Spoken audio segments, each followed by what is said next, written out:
Números capítulo 13. Nós vamos estar lendo o texto, irmãos, que eu preguei na nossa conferência. Amém ou não? Só que não vai ser a mesma pregação, ok? Sexta-feira, eu estive aqui no Rio, estive no Rio de Janeiro ministrando a célula, e ministrei essa palavra. E Deus, Ele tratou comigo algumas coisas diferentes, que eu queria compartilhar com vocês. Amém? Está escrito assim: envia homens, um de cada tribo, em missão de reconhecimento à terra de Canaã, terra que dou aos filhos de Israel. Enviará a todos aqueles que sejam seus príncipes. Assim Moisés enviou-os do deserto de Parã, conforme a ordem do Senhor. Todos eram chefes dos israelitas. Esses são os nomes dos homens. Aí eu quero pular alguns versículos aqui, do 4 ao 15, está falando o nome dos espias, irmãos, e eu vou estar pulando. Então aqui o versículo 16 fala assim: olha, esses são os nomes dos homens que Moisés enviou para espiar a terra. E Moisés deu a Oséias, filho de Num, o nome de Josué. Moisés enviou-os para verificar a terra de Canaã, e lhes disse: subi pelo Neguebe, em seguida atravessai a região montanhosa. Então observai como é a terra, como é o povo que a habita, forte ou fraco, escasso ou numeroso. Se a terra em que vive esse povo é boa ou ruim, se as cidades em que moram não são cercadas por muros ou fortificadas, se o solo é fértil ou pobre, se existe ali floresta ou não. Sede corajosos, trazei alguns frutos da terra. Era a época do início da colheita das uvas. Subiram eles para espiar a terra, desde o deserto de Zim até Reobe, na direção de Levo-Ramá, a entrada de Ramate. Subiram do Neguebe e chegaram a Hebron, onde viviam Aimã, Sesai e Talmai, todos descendentes de Enaque. Hebron havia sido edificada 7 anos antes de Zoan, no Egito. Quando chegaram a um lugar conhecido como Vale de Escol, cachos, Escol significa cachos, cortaram um ramo do qual pendia um único cacho de uva. 2 homens carregaram o cacho pendurado numa vara.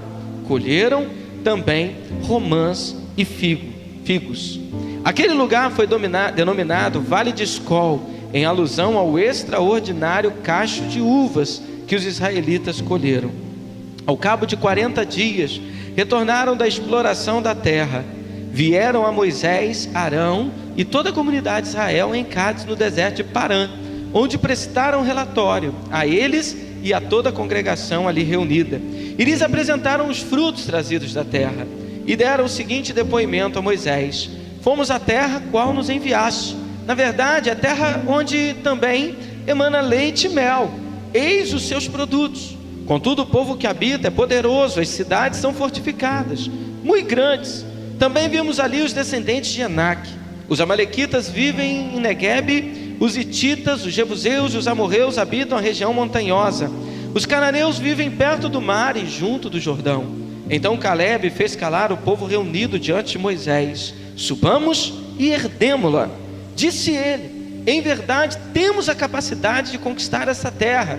Entretanto, os homens que o haviam acompanhado reagiram: não podemos marchar contra este povo, visto que é mais forte do que nós.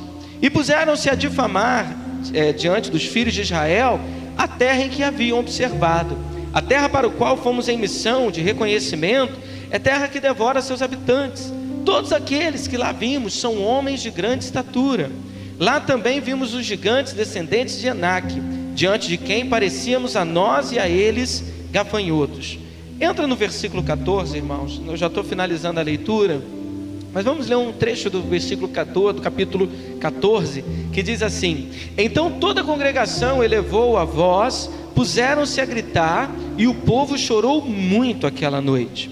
Todos os israelitas reclamaram contra Moisés e Arão e exclamavam: antes tivéssemos morrido na terra do Egito, antes morrêssemos todos neste deserto. E por que o Senhor nos traz a esta terra? Para nos fazer perecer a espada, para entregar como presa ao inimigo as nossas mulheres e as nossas crianças. Não seria melhor voltar para o Egito?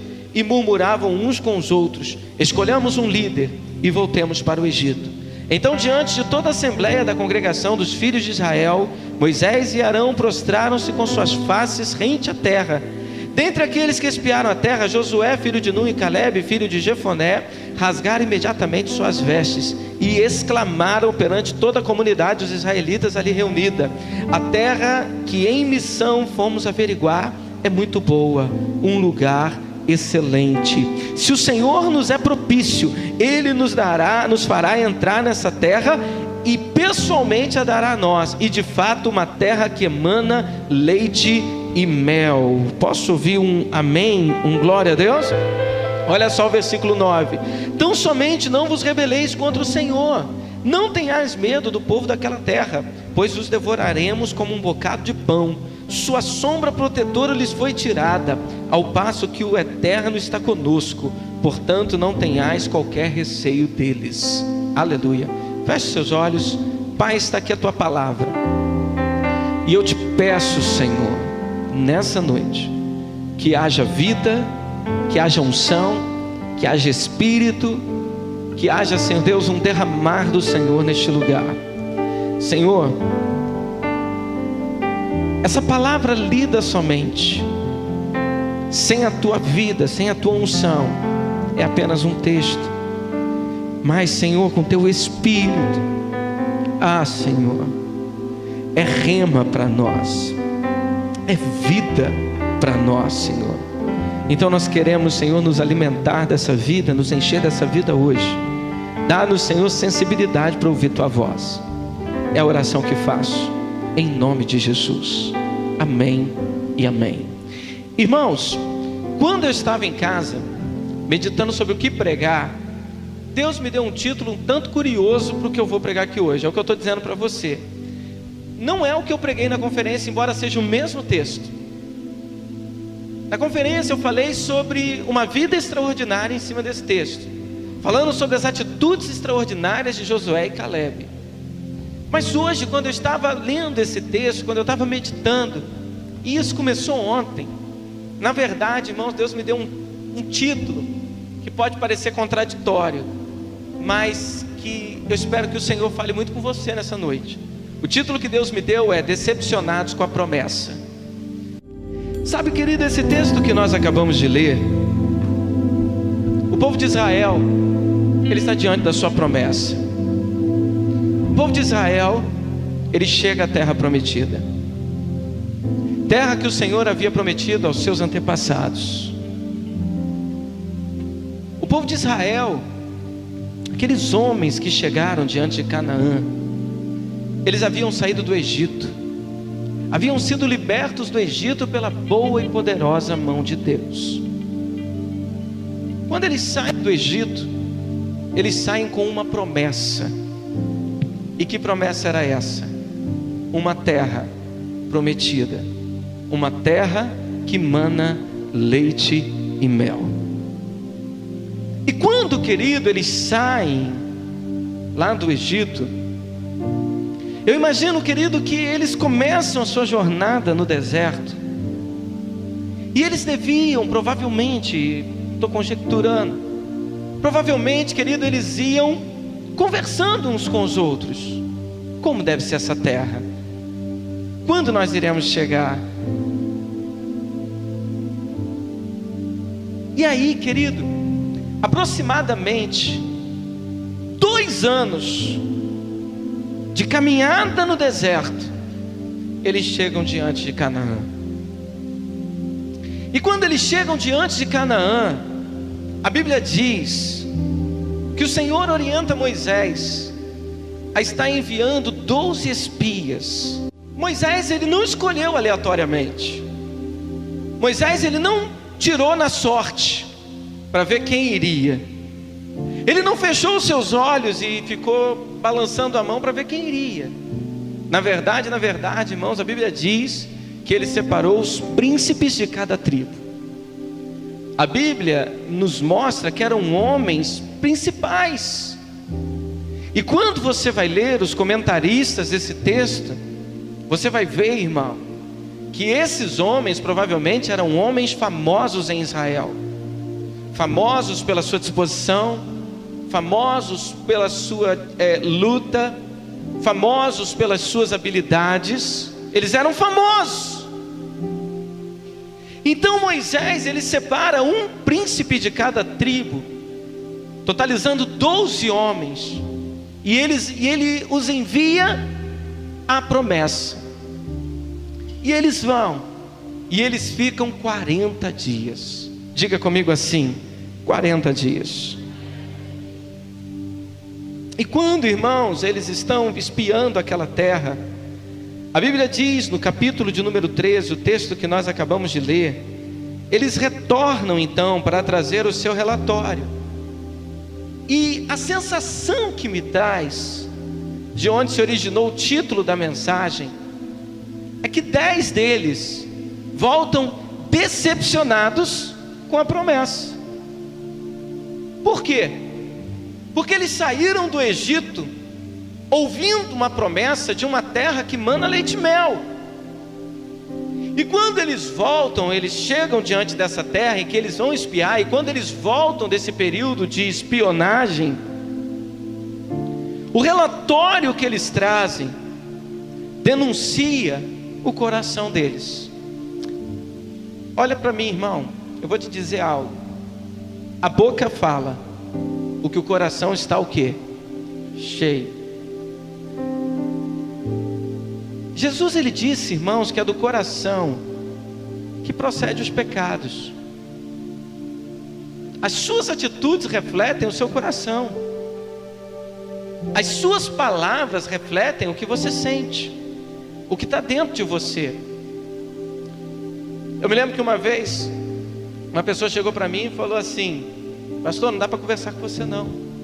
Eu falei: por quê? Porque você só fala de igreja, só fala de Deus, de igreja, desses assuntos. Irmãos, é porque meu coração está cheio dessas coisas. É melhor falar de igreja do que falar da vida dos outros, não é verdade? Amém ou não? É melhor você falar da obra de Deus, dos planos de Deus, dos projetos de Deus, do que falar bobagem. Então eles trazem um relatório extremamente negativo. E eu, na nossa conferência aqui, eu fiz uma listagem, se eu não me engano, eu falei sobre que eles deram um elogio para a terra. Quantos elogios? E falaram 6 defeitos da terra. Eles falaram uma coisa boa da promessa e conseguiram enxergar 6 defeitos. Então, o relatório desses homens, escute bem, a Bíblia diz que inflama o povo. Aquele relatório, ele começa a preencher o coração do povo, de modo, querido, que aquele povo começa a enxergar a promessa com os olhos daqueles 10. Quantos estão entendendo o que eu estou dizendo? Não, irmão, fala um amém de quem está acordado, porque vai para o YouTube. Amém ou não? Glória a Deus, aleluia. Então, eles começam a enxergar a promessa com os olhos daqueles 10, ignorando o relatório de Josué e Caleb. E qual foi a consequência disso? Toda uma nação decepcionada com a promessa. Mas pastor, com base em que você diz que eles estavam decepcionados com a promessa? Com base de que eles desistiram dela.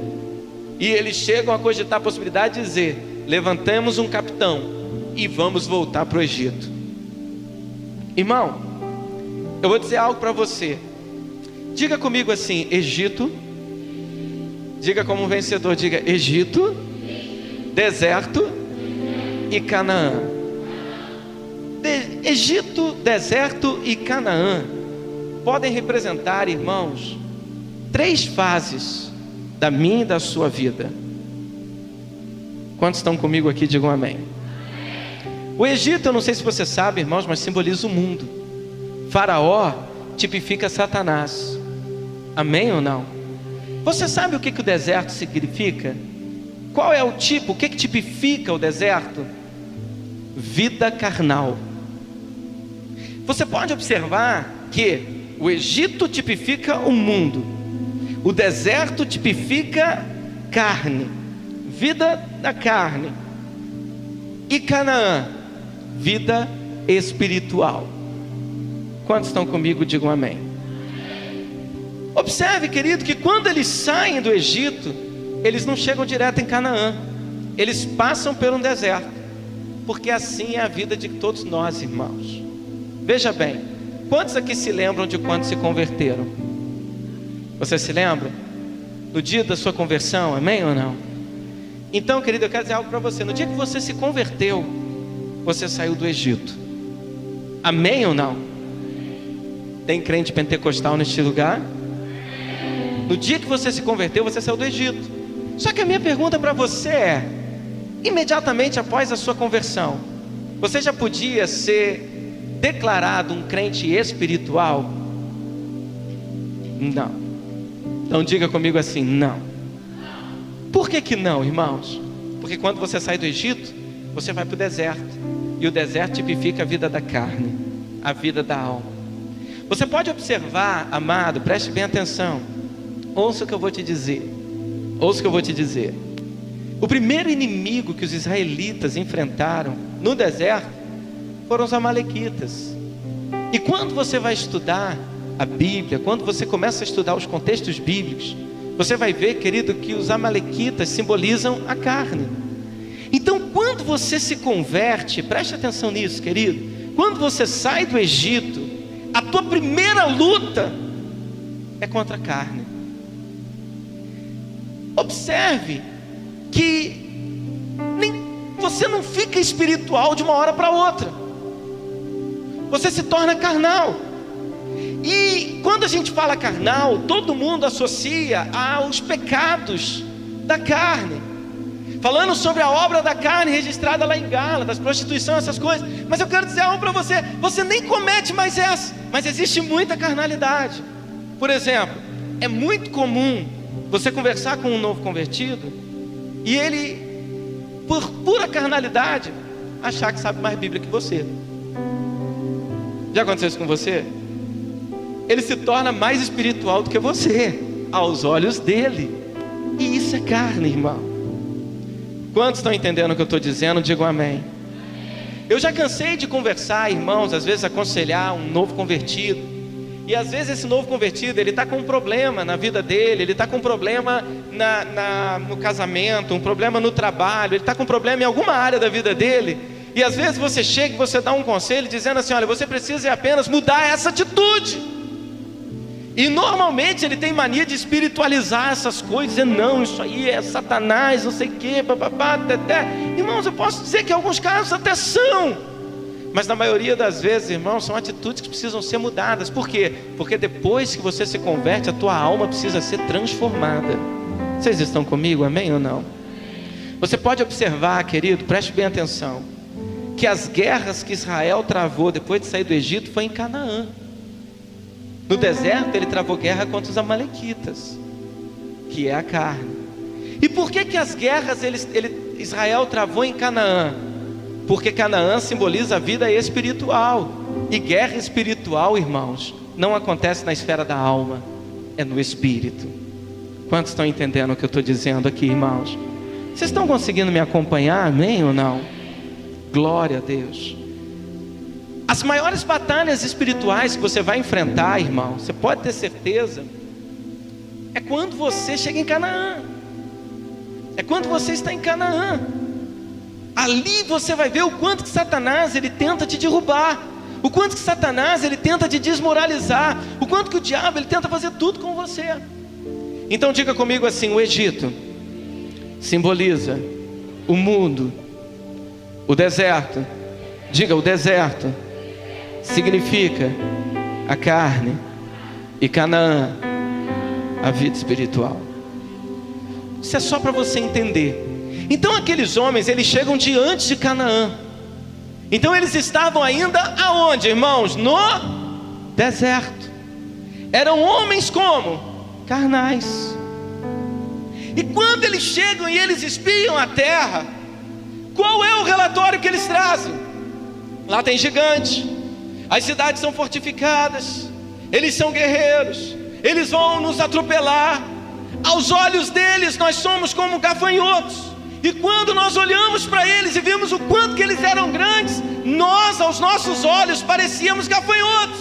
Então como que eles voltam lá para onde Moisés estava? Eles voltam como, irmãos? Decepcionados com a promessa. E eles pensam, conforme eu disse há algum tempinho aqui atrás, eles pensam em voltar para o Egito. Agora, por que que eles se decepcionaram com a promessa? Irmãos, a resposta é muito simples. E eu tenho certeza que muitos de vocês aqui já sabem. Por que que você se decepciona com alguma coisa? Você só se decepciona quando você gera expectativa. Essa é a grande verdade. Você quer ver uma coisa? Você gera a expectativa do seguinte: olha, esse ano eu vou ser promovido no meu emprego. E aí você não é. Como que você se sente? Hein? Decepcionado. Você que trabalha com vendas, você chega e fala assim: olha, esse mês é o mês que eu mais vou vender. Está chegando agora, um exemplo, a época de festas e tudo, vai ser o mês de minha maior venda. E aí você, por algum motivo, você vende muito pouco, o movimento não corresponde. Como que você fica? Decepcionado. Então a decepção, querido, ela é fruto de expectativas frustradas. Vocês estão comigo, amém ou não? Você quer ver uma coisa? Eu chego para o Kelsinho, ele nem está aqui hoje, ele está lá atrás. Os irmãos já logo apontaram o dedo, ela está aqui, ó. Eu chego para o Kelsinho e falo: Kelsinho, achei uma corte para você, Kelsinho, e ela é linda. Amém, irmãos? Vocês estão me ajudando nessa batalha de achar uma corte para o Kelsinho, amém ou não? E aí a gente chega e fala assim, eu falo para o Kelsinho assim: Kelsinho, achei uma corte para você. Só que lembra um tempo atrás, quando eu falei aqui que o padrão do Kelsinho é muito alto? Lembra disso ou não? Que ele, assim, irmão, para ser corte dele, ó, o padrão de exigência é grande. E aí o Kelsinho, de repente, ele olha para aquela corte que eu estou tentando arrumar para ele, e de repente, ele criou uma expectativa de algo. Ele já desenhou a pessoa, entendeu? Falou assim: ó, é lourinha, tem um olho assim, é 1 metro e tanto, a cor da pele é assim, olha, os dedos das mãos são assim, e Kelsinho está até sonhando lá, filho. Fechou até o olho. Acorda, filho, amém? E aí, olha, os dedos das mãos são assim, e ela vai ter uma voz doce e tal. E de repente, querido, quando eu chego para com a corte dele, ela não é aquilo que ele gerou no coração. E aí eu pergunto para você: qual vai ser o sentimento que vai gerar no coração dele? Hein? Decepção. Vocês estão entendendo o que eu estou dizendo, amém ou não? Então por que eles se decepcionaram? Porque eles geraram uma expectativa equivocada da promessa. Qual é a expectativa equivocada que eles geraram? Presta bem atenção. Eu imagino, Deus falou com eles: é uma terra que emana leite e mel. Então, queridos, o que eles acharam? Vamos chegar lá, encontrar uma terra deserta. É só chegar, montar barraca, tá certo? Os leitinhos já estão nas caixinhas Parmalat, geladinho, tá certo? Já tem os vidrinhos de mel, que é só eu pegar uma torrada, passar o mel no pão e me deliciar com elas. Talvez eles esperaram, eles geraram, eles tiveram a expectativa de que a promessa seria simplesmente chegar, entrar e desfrutar. E eles não imaginavam, querido, que a promessa iria exigir luta.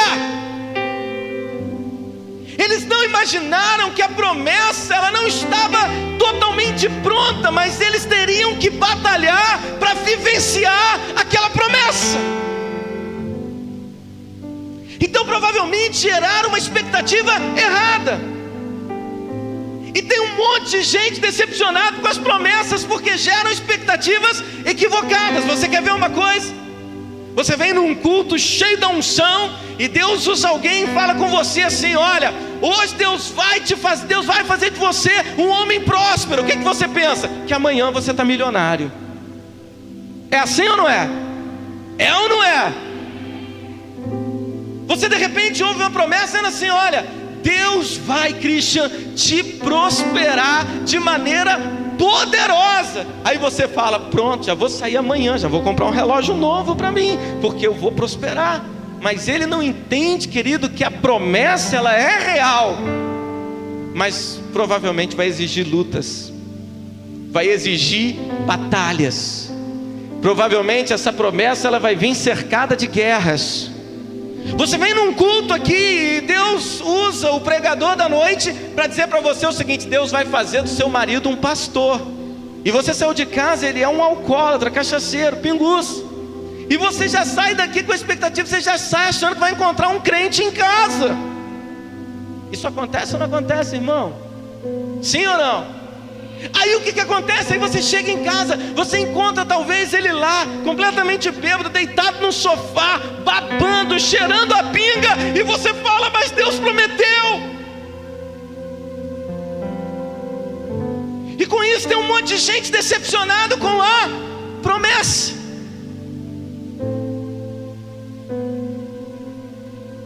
Escuta o que eu vou dizer. Eu me lembro de um testemunho do pastor que me ganhou para Jesus. A mulher dele se converteu. A mulher dele o que, irmãos? Ela se converteu. E aí, querido, o que acontece? Ele não era crente, ele era pagodeiro, cachaceiro. E aí um dia Deus usou alguém para falar com ela. Não sei se foi num culto, numa célula, numa reunião. E Deus chegou e falou assim: olha, o teu marido vai ser um pastor. E ela recebeu aquela promessa, amém ou não? Só aqueles que estão vivos aqui digam glória a Deus. E aí o que acontece? Ela recebeu essa promessa. A promessa entrou no coração dela. E o que aconteceu? Parece que o negócio era o seguinte: quando ela recebe a promessa, o cara começa a sair mais, beber mais e chegar mais tarde em casa. E eles contam, irmãos, contavam para mim que era uma coisa engraçada. Por quê? Porque quando ele chegava bêbado em casa, ele havia de joelho orando. E ele fala isso, ele fala que algumas vezes ele chegou em casa e viu a mulher dele orando, dizendo assim: mas Jesus, o Senhor disse que ia me dar um pastor de marido. E ele chegava e falava: Jesus te enganou, minha filha. Hoje ele converteu, se tornou um presbítero, depois se tornou um pastor. Foi o cara que eu me converti na célula dele. Hoje ele é um bispo. Eu acho que merecia um glória a Deus melhor. Você está entendendo o que eu estou te dizendo, irmãos? Sabe, às vezes Deus ele fala que vai dizer o seguinte: olha, eu vou te dar a empresa que você tem orado. Aí você já pensa que amanhã você já está numa sala com ar-condicionado, com seu computador e uma secretária. E você ignora, querido, o tempo de luta que precisa para que aquela promessa se transforme em realidade. Sabe, amado, eu quero dizer algo para você. Quando eu namorava com a pastora, Deus falou com ela que eu ia ser um pastor, que eu ia ser um homem de Deus. E eu acho que foi só por isso que ela ficou comigo, para sorte dela. Eu acho que foi só por isso que ela ficou comigo. Agora, vocês acham que foi fácil, irmão? Eu dei muito trabalho. Vocês não têm noção. Então eu quero dizer algo para você, irmão. Talvez você está aqui nessa noite e você está decepcionado com a promessa.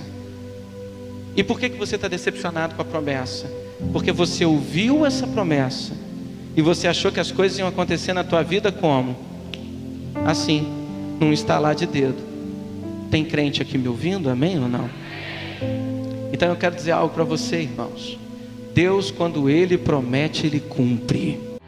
Mas olha, não gere expectativas equivocadas da tua promessa, porque senão você pode se decepcionar. E aí você pode cair no erro que aqueles homens cometeram. Sabe qual é? de ver que a promessa é real, Christian. Eles viram que a promessa é real, mas eles acharam que a promessa não era para eles. Porque eles falaram o seguinte: essa terra devora os seus moradores. Isso não é para nós. Vamos voltar para o Egito. Vamos levantar um líder e voltar para o Egito. E aí eu pergunto para você, irmão, quantas pessoas que estão decepcionadas com a promessa e acreditam que a promessa não é mais para eles? Quantos gabinetes que eu já fiz de pessoas falando comigo o seguinte: pastor, eu não sei o que acontece, o fulano arruma emprego, o Beltrano arruma emprego, mas eu não arrumo. Eu acho que esse negócio não funciona comigo. Quantas pessoas que chegam e falam assim: olha, a vida do fulano, o casamento do fulano melhorou, o casamento do Beltrano melhorou, mas lá na minha casa continua o mesmo problema. Eu não sei, eu acho que isso não é para mim. Foi a atitude que aqueles homens tiveram. Eles desistiram da promessa. E qual foi o pior, irmão? É o que muita gente faz quando está decepcionado com a promessa. Vamos voltar para onde? Para o Egito. Tem um monte de gente que se desvia porque se decepcionou com a promessa. Agora, se decepcionou com a promessa por quê? Porque Deus mentiu? Não, porque gerou expectativas equivocadas daquilo que Deus prometeu. Agora eu digo para você, irmão, ouça o que eu vou te dizer. Deus só tem também compromisso com aquilo que Ele promete. Porque talvez você chegue e fale assim: você menininha aqui da igreja, eu vou pegar aquele boyzinho lá da escola, o mais terrível, o mais bagunceiro, é ele que eu vou pegar. Aí você fala: mas por que você vai pegar? Não, eu tenho certeza que Deus vai transformar ele. Deus te falou que vai? Te falou? Se te falou, irmão e irmã, amém, acredite na promessa. Agora, se Deus não te falou, Deus não tem compromisso com o que Ele não prometeu. Tem muita gente querendo voltar para o Egito. Tem muita gente desistindo de Deus e desistindo da fé, porque a promessa não era como ele esperou, porque a promessa não veio do jeito que ele queria e no tempo que ele queria. Eu quero dizer algo para você, irmão. Aquele que começou a boa obra na minha vida e na tua vida, Ele vai completar. Ele vai completar. Mas é no tempo dEle e da maneira dEle. Talvez você entrou aqui hoje, irmão, decepcionado com a promessa. Por quê? Porque um dia Deus prometeu que você ia ser um pastor. Deus prometeu para você e disse assim: você vai ser um pai de multidões lá na célula. Aí você chega lá já achando o quê? Que no dia seguinte sua célula já está pronta para multiplicar. E não está. Porque tudo vai ser um processo. Deus prometeu, disse assim: olha, eu vou fazer de você um pastor. Aí você acha que amanhã você já está dirigindo uma igreja. Mas não é assim. E por que não é assim, irmãos? Porque toda promessa, ela tem o seu tempo para que ela aconteça. E digo mais para você, querido. Normalmente, ela vem cercada de gigantes. Ela vem cercada de guerras. Agora, qual é o problema?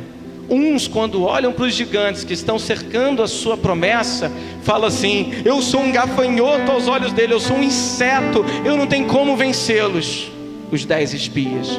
Outros se posicionam como Josué e Calebe. O que? Aquele gigante parece pão. Eu vou devorar aqueles gigantes, eu vou atropelar aqueles gigantes, mas a minha promessa eu não abro mão.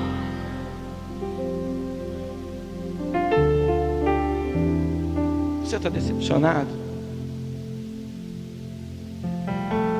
Está pensando em voltar para o Egito? Aquela geração inteira morreu no deserto e não conquistou a promessa. Sabe por quê, irmãos? Criaram expectativas equivocadas, se decepcionaram e desistiram delas.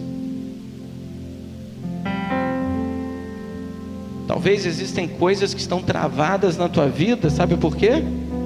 Porque você desistiu delas. Então hoje o Senhor está me trazendo aqui para falar com você. Sabe o que? Está na hora de você tomar a postura de Josué e Calebe e dizer: pode ter o inimigo que for na minha Canaã, se o Senhor ele é propício a mim, eu vou entrar e eu vou fazer uma bagunça naquela terra. Eu vou virar aquela terra de cabeça para baixo, mas da minha promessa eu não abro mão. Deus de aliança, Deus de promessas, Deus que não é homem pra mentir. Tudo pode passar, tudo pode mudar, mas tua palavra